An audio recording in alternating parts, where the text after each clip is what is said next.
Chicken কষা তো আমরা রোজ খাচ্ছি, তো আর ভালো লাগছে না, তো ভাবলাম আজকে একটু অন্যরকমভাবে তৈরি করি। তো দেখুন, তার জন্য আমি নিয়ে নিচ্ছি এখানে 500 গ্রাম চিকেন। চিকেনটাকে ভালোভাবে ধুয়ে নিয়ে লেবুর রস মাখিয়ে 10 মিনিট রেখে দিয়েছিলাম। তো 10 মিনিট পরে চিকেনটাকে আমি ভালোভাবে ধুয়ে নিয়েছি।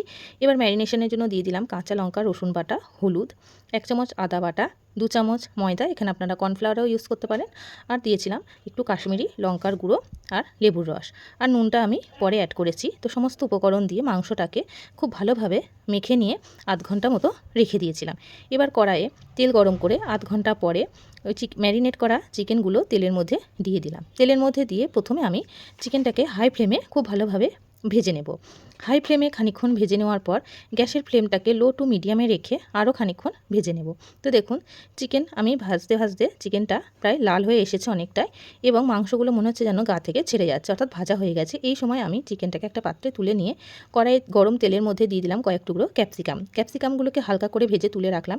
তারপরে ওই তেলের মধ্যে দিয়ে দিলাম কুচিয়ে রাখা পেঁয়াজটা দেওয়ার পর পেঁয়াজটাকে আমি খুব ভালোভাবে ভেজে নেব, যাতে পুড়ে না যায় সেই রকমভাবে ভাজবো। তো দেখুন, পেঁয়াজটা আমার প্রায় ভাজা হয়ে এসেছে। এই মুহূর্তে আমি দিয়ে দেবো আদা বাটা, জিরের গুঁড়ো, ধনের গুঁড়ো, ঝাল লাল লঙ্কার গুঁড়ো, কাশ্মীরি লঙ্কার গুঁড়ো, হলুদ, আর পরিমাণ মতো লবণ, আর দিয়েছিলাম কাঁচা লঙ্কা আর রসুনের পেস্টটা।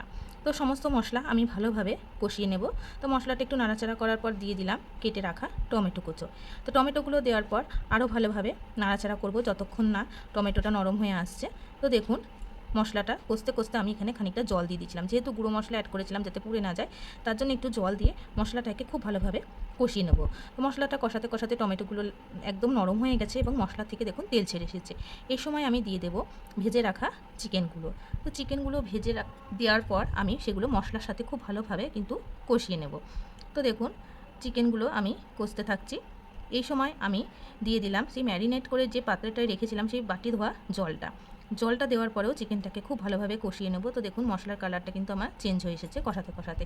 এই সময় আমি একটু জল দিয়ে মাংসটাকে 10 মিনিটের জন্য ঢেকে রেখে দেবো, যাতে চিকেনগুলো একটু ভালোভাবে সেদ্ধ হয়। তো 10 মিনিট পরে আমি আপনাদেরকে দেখাচ্ছি। দেখুন, মাংসটা হয়ে এসেছে। এবার আপনারা যেরকম ঝোল খেতে পছন্দ করেন বা গ্রেভি রাখতে পারেন সেরকমভাবে রাখবেন। এরপরে আমি গরম মশলা দিলাম, দিয়ে ভালোভাবে মিশিয়ে নিলাম। তো এই সময় গ্যাসের ফ্লেমটাকে একদম লোতে করে দিয়ে ভেজে রাখা ক্যাপসিকামের টুকরোগুলো এবং ধনেপাতাটা দিয়ে গ্যাসের ফ্লেমটাকে অফ করে 10 মিনিট ঢাকা চাপা দিয়ে রেখে দিয়েছিলাম। তো 10 মিনিট পরে আমি আপনাদেরকে দেখাচ্ছি। দেখুন, মাংস আমার রেডি। এবার আমি চিকেনটাকে সার্ভ করে নেব। তো এই রকম চিকেন কষা যদি রুটি, পরোটা বা ভাত যাই বলুন না কেন তার সাথেই ভালো লাগবে। ভিডিওটি যদি ভালো লাগে অবশ্যই লাইক, কমেন্ট এবং